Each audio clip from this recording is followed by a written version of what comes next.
दोस्तों नमस्कार। राम मंदिर में चढ़ावा चोरी या उसको आप डकैती कर सकते हैं। अब विनय कटियार कह रहे हैं कि ये घोटाला है। हम जो है देश के माने जाने अधिवक्ता श्रीनाथ त्रिपाठी जी के पास आए हैं। आप बार काउंसिल ऑफ इंडिया के मेंबर भी हैं और आपसे ही जानेंगे कि क्या ये जो जांच चल रही है भगवान राम के मंदिर में घोटाला, चोरी, डकैती, जो भी नाम दे दीजिए, क्या ये सही दिशा में चल रही है, कानूनी ढंग से ये आगे बढ़ रहा है? इस पर आपका क्या कहना है?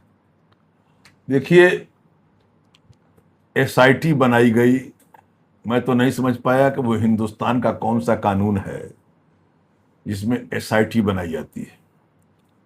हमारे प्रदेश के डीजीपी विक्रम सिंह भी कह चुके हैं कि इसका कोई औचित्य नहीं था। जी। एसआईटी सिर्फ लिपापोती के लिए बनाई जाती है और कई एसआईटी बनी जिसका कोई परिणाम किसी के सामने नहीं है। 80 एसआईटी बन चुकी हैं, उसका कोई रिजल्ट नहीं आया। दूसरी बात, किसने उठाया इस पर बहस की जाती है। तो आप वहां बैठ के मलाई खा रहे थे, लंपट राय जी। तो ये लंपट राय जी क्या कर रहे थे जो मलाई खा रहे थे? इनका काम तो यही था, देखना सुनना। और लंपट राय जी ने टीवी पर आकर कहा कि ऐसा कुछ भी अस्वाभाविक नहीं है। हाँ। तो आज यह भूसे में से, गोबर में से जो पैसे निकल रहे हैं वो तो छोटी धनराशि है। आज ही भूसे में से वो बक्सा निकला है। लंपट राय जी से पूछिए कि वो बड़ी धनराशि किसको भिजवा दिया आपने, किसको दे दिया। लंपट राय और उनके आका ये बतावें कि अब तक जो रुपए बाहर भेजे जाते रहे वो किसके पास है, कौन रखा है। यह सब बेवकूफ बनाने की एक बात है। कानून जो भी जानता है वो जानता है कि मुकदमा इनिशिएट करता है एफआईआर से, उसकी विवेचना चाहे वो सीआईडी करे, चाहे लोकल पुलिस करे, चाहे सीबीआई करे, जो करे उसके बाद करे। लिपापोती का सारा प्रयास शुरू है, चल रहा है। जनता समझ गई है कि लंपट राय जी के जरिए पर्याप्त धनराशि उस पर उगाही गई है। इस पर सांसदों विधायकों को इसी धनराशि से खरीदा बेचा गया है। ये सब जान गई है। ये आपको लगता है कि इस यहां से आपको ये शंका या आपको ये लग रहा होगा कि 5 जून को 80 लाख के आसपास आरोपियों के घर से, जो ये ट्रस्ट के लोग हैं यही बताते हैं कि हमने जो है वहां से बरामद कर लिया, तो फिर 25 जून को इन्होंने जो एफआईआर दर्ज कराया, तो क्या ये लीपापोती चल रहा था? अगर ये लीपापोती हुआ है तो फिर पुलिस को चंपत राय, अनिल मिश्रा, गोपाल राव के खिलाफ भी तो एफआईआर दर्ज करके उनकी गिरफ्तारी होनी चाहिए कि नहीं होनी चाहिए? देखिए, सबसे बड़ा सवाल यह है कि योगी जी को अगला चुनाव फेस करना है। योगी जी अगर ईमानदारी से इस मामले में नहीं आएंगे और मोदी जी के भरोसे रहेंगे तो योगी जी फिर बड़ी खतरे में चले जाएंगे। हमारा मानना है कि योगी जी अपनी पूरी ईमानदारी के साथ, जिस ईमानदारी के साथ उन्होंने अपराध रोका, जिस ईमानदारी के साथ वो अब तक चलाते रहे हैं अपना हथौड़ा, हाफ इनकाउंटर, फुल इनकाउंटर, हम उसकी मांग तो नहीं करते क्योंकि हम उसको इलीगल मानते हैं जी। और इनका हाफ इनकाउंटर, फुल इनकाउंटर और इनका बुलडोजर कहां चला गया? मैं उसको अच्छा नहीं मानता, लीगल नहीं मानता, लेकिन ईमानदारी से अगर योगी जी ने इस पूरे मामले की विवेचना नहीं कराई और लंपट राय जितने भी इसमें हैं सबको भीतर नहीं किया तो योगी जी के सामने खतरा खड़ा है। ये बताइए कि जो शीर्ष नेतृत्व है बीजेपी का वो तो बोल नहीं रहा है, तो ऐसा नहीं है कि कहीं योगी जी को सल्टाने में लग गए हैं, बलि का बकरा योगी जी को बना करके इन्हीं को दरकिनार कर दें इसी मामले में लेकर के? कहीं ये भी तो हो सकता है कि योगी जी के ही ऊपर सब कुछ डाल दिया, शीर्ष नेतृत्व तो बोल नहीं रहा। यह भी इस मामले को लिपापोती करने की एक बात ही है। न योगी अलग है, न मोदी अलग है, आप जान लीजिए।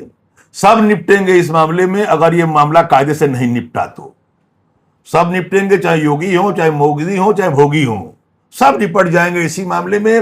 राम जी इसीलिए प्रकट हुए हैं कि सबको निपटाने के लिए। बाबरी मस्जिद विध्वंस से पहले और उस दिन तक यही चलता था कि जिस हिंदू का खून न खौला वो खून नहीं पानी है, रामलला हम आएंगे, मंदिर वहीं बनाएंगे। अब क्या वो हिंदुओं के खून में शुगर की मात्रा ज्यादा हो गया है या वो खून खौलना बंद हो गया है? देखिए, अब तो इतने बड़े मामले में तो खून उबाल लेना चाहिए, खौलना चाहिए। देखिए, हम बहुत वर्ष तक गुलाम रहे हैं जी।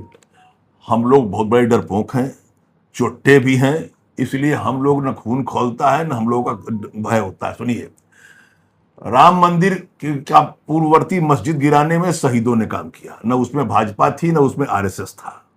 वो शहीद थे, कारसेवक थे। और उसमें से कुछ कारसेवक आजकल अपनी ऊंची आवाज में बोल रहे हैं। एक अयोध्या में दुबे जी हैं जो हाँ, संतोष दुबे हैं। दुबे जी ऊंची आवाज में बोल रहे हैं। मैं उसका समर्थन करता हूं और माननीय सुप्रीम कोर्ट से आग्रह करता हूं कि उसकी सुरक्षा की व्यवस्था उनकी की जाए। और बाकी न उसमें गिराने में न कोई आरएसएस था न कहीं बीजेपी थी। ललकार रहे थे, फिर मना भी कर रहे थे। वो सब चीजें सामने आ गई हैं।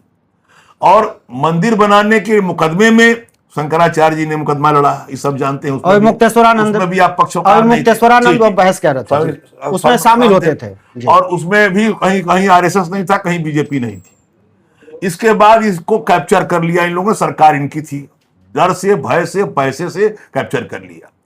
जमीन खरीदने में भी दलाली हुई।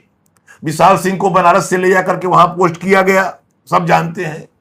खरीदने की दलाली के बाद जो उसका शिलान्यास हुआ, उसमें अधार्मिक और शास्त्रीय विधि से शिलान्यास हुआ। अशास्त्रीय विधि से उसकी स्थापना हुई, उसका उद्घाटन हुआ। उस समय स्वामी अभिमुक्तेश्वरानंद ने कहा था, हमारे शंकराचार्य जी ने कहा था कि अगर अशास्त्रीय विधि से स्थापना होगी तो मूर्ति में प्रेतात्मा घुस जाएगी, डाकनी साकनी घुस जाएगी। यही निश्चलानंद सरस्वती जी ने भी कहा जी, यही बात। तो यह लगता है कि यह हुआ सामने आ गया है। मूर्ति में प्रेतात्मा घुस गई है, स्थापना अशास्त्रीय हुई है। मैं यह आग्रह करूंगा कि इसकी जांच अगर आपको करानी है तो शंकराचार्यों के जरिए या वहां जो श्री राम के वंशज वहां बैठे हैं रघुकुल के, उन लोगों को लगाइए, जांच कराइए, विश्वास पैदा करिए और इनको मंदिर सौंप दिया जाए। सौंपने के बाद ये उसकी व्यवस्था करें और व्यवस्था करके उसको संचालित करें। देखिए, जब रुपए के आने का ही कोई अंदाज नहीं है तो जाने का अंदाज आप कहां से पाएंगे? आप तिरुपति तिरुमला की व्यवस्था को समझें जाकर के, और समझने के बाद अगर आपने शंकराचार्यों को फिर से उसकी स्थापना के लिए, फिर से शिलान्यास के लिए, फिर से पूजन के लिए नहीं दिया, रघुकुल के रहने वालों लोगों को, अयोध्या में जो रघुकुल के हैं उनको नहीं दिया, तो जनता का विश्वास उखड़ चुका है। अब इसमें कई मोदी जी और इसमें योगी जी सब बह जाएंगे, आप देखते रहिएगा। 40 दिन में 70 बार चोरी का रिकॉर्ड मिल चुका है वहां के सीसीटीवी कैमरे से, जो गुप्त कैमरा, जो गोपनीय कैमरा लगाया गया। अगर इस रेशियो को अगर हम गणितीय ढंग से देखें तो कई हजार बार चोरी हुआ है वहां से। तब तो इस तरह से वहां से कई करोड़ रुपए निकल गए वहां। देखिए, स्पष्ट रूप से आ चुका है कि वो बोरे में पैसे गए और जहाज से लौटने वाले लौटे, और यह आरोप ट्रस्टियों पर है। और सब पर हम कहते हैं ट्रस्टी खुद गए, किसी से भिजवाए, कैसे किए, ये उनको बिना कस्टडी में लिए हुए, बिना उनको पुलिस कस्टडी में ले जाए गए, ईमानदारी से जांच कैसे हो सकती है? मेरा मानना है कि योगी जी ने अगर इस पर निश्चित रूप से, शुद्ध रूप से अगर न्याय नहीं किया तो योगी जी जनता बड़ी तीखी निगाह से देख रही है। और इस पर आपका बुलडोजर नहीं चला। हम बुलडोजर की बात ये नहीं कहते कि कानूनी रूप ले लिया बुलडोजर ने, लेकिन ये जरूर कहते हैं कि वो भाव आपका होना चाहिए कि पूरी पूर्ण तरीके से इसकी विवेचना हो, और विवेचना करा दीजिए, नहीं तो मोदी जी भी आपको बचा नहीं पाएंगे। यहां पर ईडी सीबीआई क्यों नहीं आगे बढ़ रही है? उसी सुप्रीम कोर्ट ने कहा कि भगवान रामलला की ये भूमि है, जन्मभूमि है, उनको दी जाए और वहां पर भव्य मंदिर बना। आज वही सुप्रीम कोर्ट कह रहा है कि इसमें सुनवाई में इतनी जल्दीबाजी क्या है? तो क्या रामलला जो है उस समय उनको जो है सुप्रीम कोर्ट ने न्याय दिया, आज रामलला कहां भटक रहे हैं? देखिए, इस सब जानते हैं कि भारत सरकार ने हमारी संवैधानिक संस्थाओं को प्रभावित कर दिया है जी, बहुत हद तक प्रभावित कर दिया है, और उससे सुप्रीम कोर्ट भी अछूता नहीं है, ये सब जानते हैं। तो सुप्रीम कोर्ट भी जो कर रहा है सब देख रहे हैं उसको, और देखने के बाद जनता को जो निर्णय देना है, जनता निर्णय अपना दे देगी, और जनता निर्णय देने के लिए तैयार बैठी है। वो 2700, 2800, 2900 अब बहुत हो चुका। अब न्याय नहीं मिल रहा है जनता को, संवैधानिक संस्थाओं से भी उसका मन उछल चुका है। निश्चित रूप से इसका परिणाम सामने आने वाला। सीबीआई और ईडी क्यों नहीं इसमें दखल दे रही है? क्यों नहीं वो आ रही है इसमें? और भाई, सीबीआई और ईडी के मालिक के पास ही पैसा पहुंचा है तो क्यों चली आए? इसका मतलब जो है जो आरएसएस के 3 जो है बड़े बड़े जो है ब्लॉक बन गए वहां दिल्ली में झंडे वालान पे 1500 करोड़ रुपए में बन गया। और जब से ये मंदिर बना है और आज तक का अगर एक आंकड़ा देखा जाए तो 20,000 करोड़ रुपए भी कुछ लोग बता रहे हैं, कुछ लोग कह रहे हैं कि 2,000 करोड़ रुपए यहां से जो पार हुए, चाहे 4,000 करोड़, तो क्या 1,500 करोड़ रुपए का जो तैयार हुआ है, कुछ लोगों का इशारा उसी झंडे वालान की तरफ है। देखिए, बड़ा आश्चर्य होता है कि भारत सरकार कहती है कि आप अपना रजिस्ट्रेशन कराइए, और मुझे तो सुन के आश्चर्य हुआ कि आज तक आरएसएस रजिस्टर्ड बॉडी नहीं है। दूसरी बात, भारत सरकार ऐसी बॉडी पर खर्च कर रही है सिक्योरिटी आदि तमाम मुद्दों पर, वो अपना बड़ा बड़ा कार्यक्रम कर रहे हैं, छोटी छोटी संस्थाएं रजिस्ट्रेशन के लिए मजबूर हैं और वो संस्था रजिस्टर्ड नहीं है। और मैं तो मानता हूं कि महात्मा गांधी की हत्या के बाद दूसरी बार आरएसएस इस तरह से प्रत्यक्ष रूप से राम मंदिर में पकड़ा गया है। भगवान की कृपा है कि राम मंदिर में पकड़ लिया गया है। आरएसएस का पोल लगभग खुल गया है कि अगर यही संस्था ऐसे लोगों पर विश्वास करती है तो आगे क्या किया जाएगा। तो हमारा आरएसएस की जो अच्छे कार्य हैं वही दिखाई पड़ता रहा अब तक। यह स्वरूप आज बहुत दिन के बाद दिखाई पड़ा है कि उसमें भ्रष्ट लोग भी हैं जो ऐसे भ्रष्टाचार मंदिर में भी कर सकते हैं। तो क्या आरएसएस से, विश्व हिंदू परिषद से और बीजेपी से क्या लोगों का इस मुद्दे को लेकर, भगवान राम के चढ़ावे चोरी को लेकर विश्वास घट रहा है, घटता हुआ आपको दिखाई दे रहा है? देखिए, हम लोगों ने भी बीजेपी को वोट किया है, बहुतों ने किया है, कुछ आस से किया था, कुछ उम्मीद से किया था। वह आस उम्मीद इस रूप में परिणत होगी या किसी को विश्वास नहीं था। अब लगता है कि अगर इस पर ईमानदारी से कार्य नहीं हुआ तो इसका परिणाम देखने को मिलेगा, चाहे आप रुपए से पाट दीजिए और चाहे जबरदस्ती किसी का मकान गिरा दीजिए, चाहे ईडी लगा दीजिए या सीबीआई लगा दीजिए। वोट का अवसर अब आएगा तो अब जनता चुकने वाली नहीं है। संभाल सकिए तो संभाल लीजिए, अभी साल भर का मौका है। बस 2 छोटे छोटे और आपसे जो है केवल हम जवाब चाहेंगे। विपक्ष को विश्वास नहीं हो रहा है एसआईटी पे, विपक्ष एकदम जो है सिरे से खारिज कर रहा है, इस पर आपका क्या कहना है? और दूसरी बात यह है कि जो बचाव में जो विश्व हिंदू परिषद या बीजेपी के लोग, जो प्रवक्ता या कोई भी नेता या कोई कार्यकर्ता आता तो कहता है कि भाई आपने कितना चढ़ाया था, जब आप चढ़ावा नहीं चढ़ाए थे, आप राम मंदिर नहीं गए तो आप पूछने के हकदार नहीं है। क्या ऐसा होना चाहिए कि पूछने का हक ही खत्म हो गया? देखिए, बीजेपी के प्रवक्ता तो कुछ बताने की स्थिति में नहीं है, उल जलूल बोल जा रहे हैं।